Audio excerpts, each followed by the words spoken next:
नमस्कार मित्रों, आप सभी का मेरे चैनल पर पुनः स्वागत है। So let's continue with electrostatics.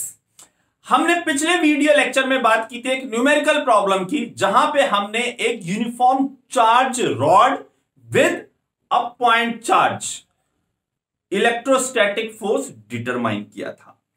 आज हम एक सिमिलर प्रॉब्लम पे डिस्कशन करेंगे, लेकिन यहां पे हमारा यूनिफॉर्म चार्ज रॉड नहीं है, हमारे पास एक सेमी सर्कुलर आर्क है।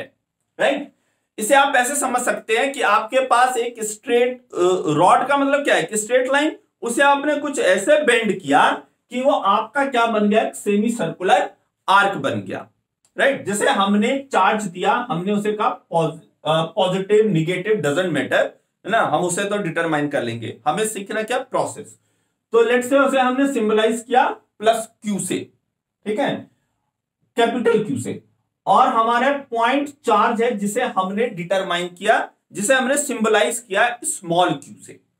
राइट नाउ अब हमें डिटरमाइन करना है net force, net electrostatic force at this point charge. ठीक है, कैसे करेंगे? Again Coulomb's law. Coulomb's law क्या कहता है? F इज इक्वल टू के Q1 Q2 upon R square.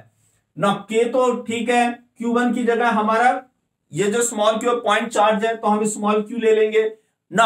Q2 की जगह जो है वो पॉइंट चार्ज नहीं है, तो अगेन पिछले न्यूमेरिकल प्रॉब्लम वाला ट्रिक क्या करेंगे, हम इसे इनफाइनाइट डेसिमल पार्ट में ब्रेक करेंगे।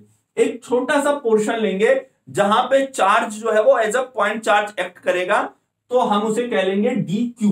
तो किसी भी डी क्यू के लिए और डी क्यू और इस क्यू के बीच में फिर इजीली कूलम्स लॉ हम अप्लाई कर सकते हैं। राइट, तो हमारे क्या बन गया, K small Q D Q upon R square, where R is the radius.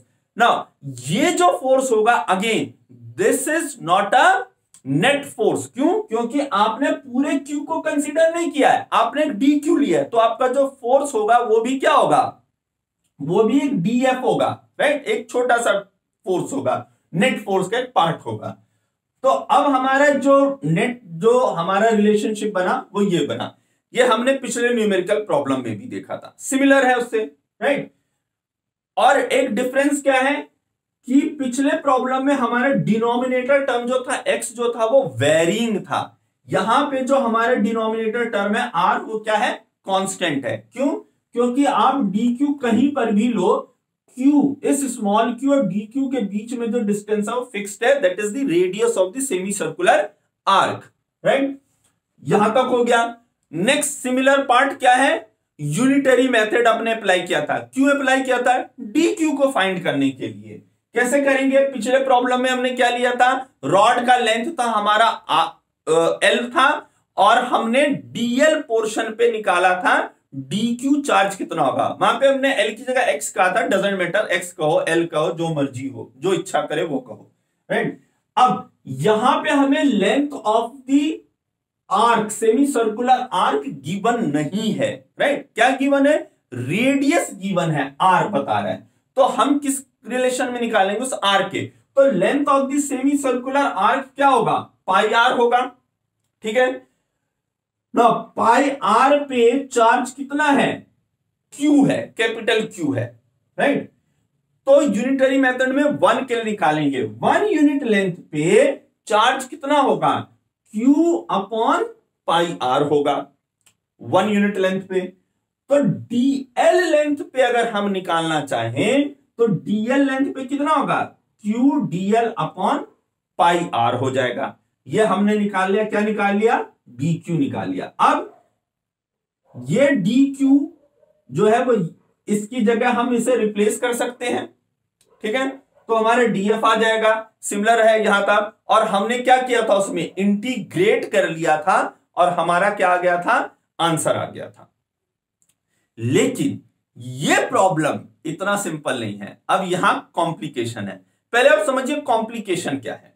Complication ये है, उसे समझने के लिए ना बेटर है मैं आपको पिछले न्यूमेरिकल प्रॉब्लम से आपका कंपैरिजन करा दूं। तो हम उसे देख लेते हैं। हमारा क्या था, एक चार्ज रॉड था और यहां पे पॉइंट चार्ज हमने ले लिया था। अब आपने क्या किया था, आपने एक डी एक्स डिस्टेंस लिया था जहां पे आपने डी क्यू चार्ज का था, और इन दोनों के बीच में जो डिस्टेंस था वो x हो गया था। अब यही x वेरी कर रहा था। अब आप अगर अपने dx को यहां देखते हैं, dq को लेकर के आते हैं, तो आपका x जो है वो ये हो जाएगा। तो x क्या था, वेरी कर रहा था। ये x का वेरिएशन हमें यहां नहीं दिखेगा, यहां हमारा r फिक्स है। तो आप कहेंगे ये तो सिंपल है, ये सिंपल नहीं है। प्रॉब्लम क्या समझिए, अब आप जब कूलम्स लॉ यहां पे लगा रहे थे ना, इस q और इस dq के बीच में, तो मान लीजिए इसे भी हमने अज्यूम कर लिया पॉजिटिव है, ये भी पॉजिटिव है, तो हमारा df कहां जाएगा, df की ये डायरेक्शन होगी, राइट। क्यों, हमने प्रॉपर्टीज में पढ़ा है, कूलम्स लॉ की प्रॉपर्टीज में, कि ये जो फोर्स है इलेक्ट्रोस्टैटिक फोर्स, वो सेंट्रल फोर्स है। मींस जो इन दोनों पॉइंट को जो लाइन ज्वाइन करेगा ना, उस लाइन के अलोंग होगा, ठीक है। अब आप अगर इस dq और q के बीच में करेंगे तो भी वो सेम लाइन बनती है, तो उसका भी df का डायरेक्शन यही होगा। कोई और dq ले लो यहां पे, उसका भी डायरेक्शन df का क्या होगा, यही होगा। तो हर df की डायरेक्शन जो है वो सेम है। जब df की डायरेक्शन सेम है तो हमारे लिए उसे सॉल्व करना इजी हो गया। क्या इजी हो गया, आप सिंपली इंटीग्रेट कर दो, आपका आंसर आ जाएगा, ठीक है। यहां पे आप ये काम नहीं कर सकते। क्यों नहीं कर सकते, क्योंकि आपके हर df का जो वैल्यू है ना, वो वैल्यू तो बेशक सेम रहेगा, राइट, क्योंकि सब चीजें कांस्टेंट है, लेकिन डायरेक्शन डिफरेंट है। यहां पे क्या था, यहां पे df का डायरेक्शन सेम था, मैग्नीट्यूड वेरी कर रहा था। क्यों मैग्नीट्यूड वेरी कर रहा था, क्योंकि x वेरी कर रहा था। यहां पे क्या है, df का जो मैग्नीट्यूड है ना, वो तो सेम रहेगा, क्योंकि हर टर्म जो है वो सेम है, कांस्टेंट है, ठीक है। लेकिन प्रॉब्लम जो है वो ये है कि यहां पे डायरेक्शन वेरी कर रहा है। अगर आप dq इसको लेंगे तो df जो है हमारा वो इस डायरेक्शन में हो गया, और dq अगर इसको मानेंगे तो df जो है वो इस डायरेक्शन में हो गया।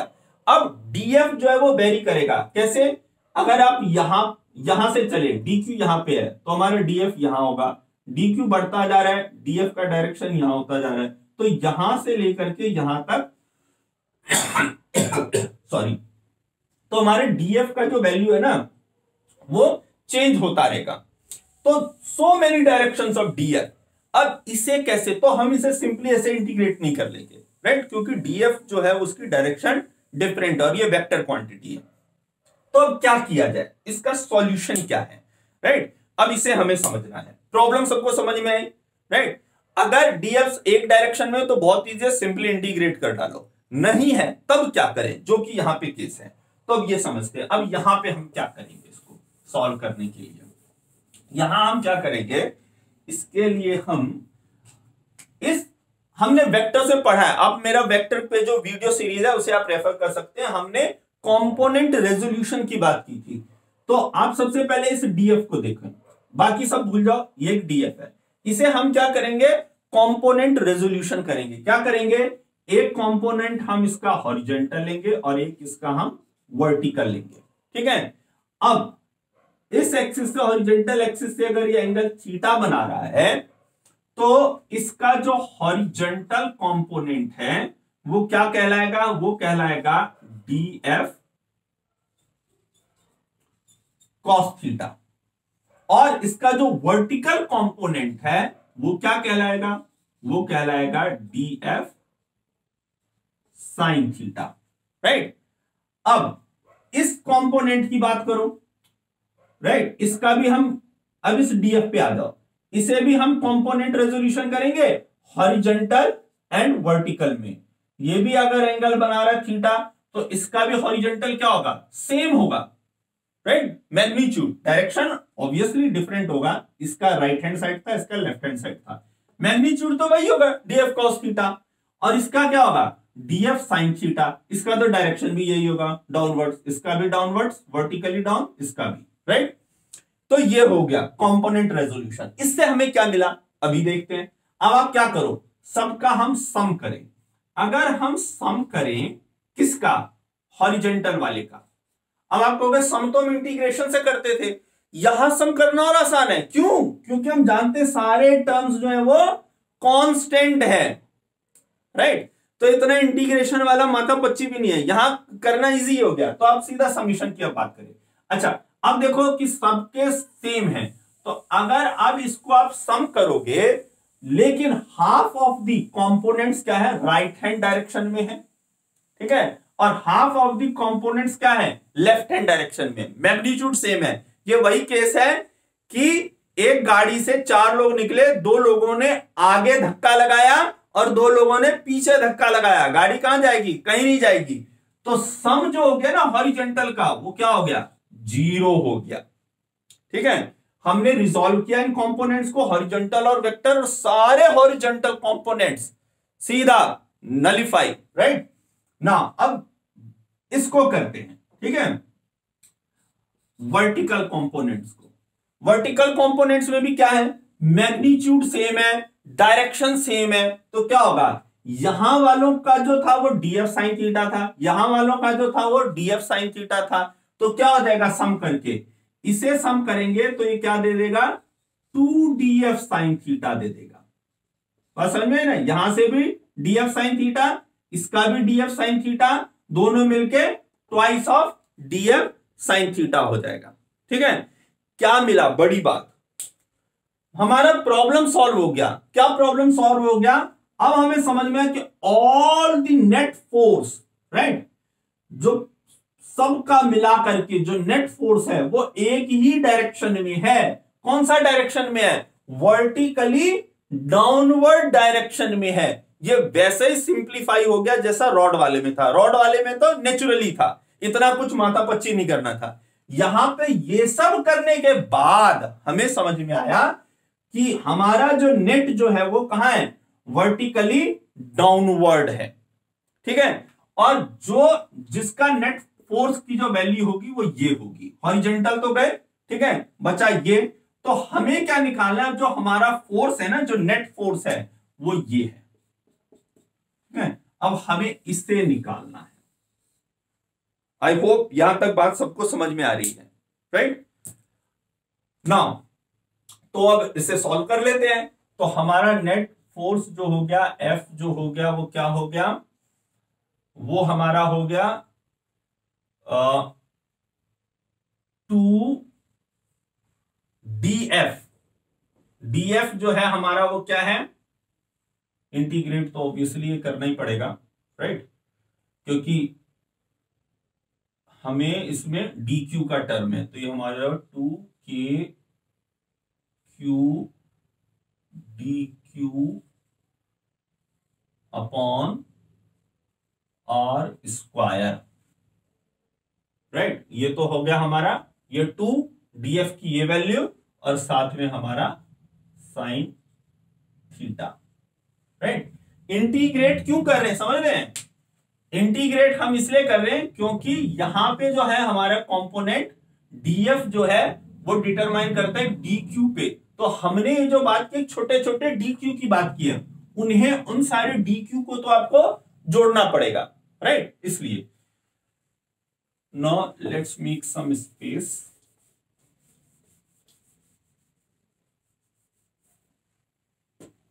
Then तो अब जो जो कांस्टेंट है उन सबको आप बाहर कर लो इंटीग्रल के साइन से, तो जगह 2kq, राइट, और हमारा ये हो गया r स्क्वायर अंदर में, राइट। आप कहेंगे साइन थीटा को भी बाहर कर लेते हैं, राइट, नहीं, साइन थीटा को बाहर नहीं कर सकते।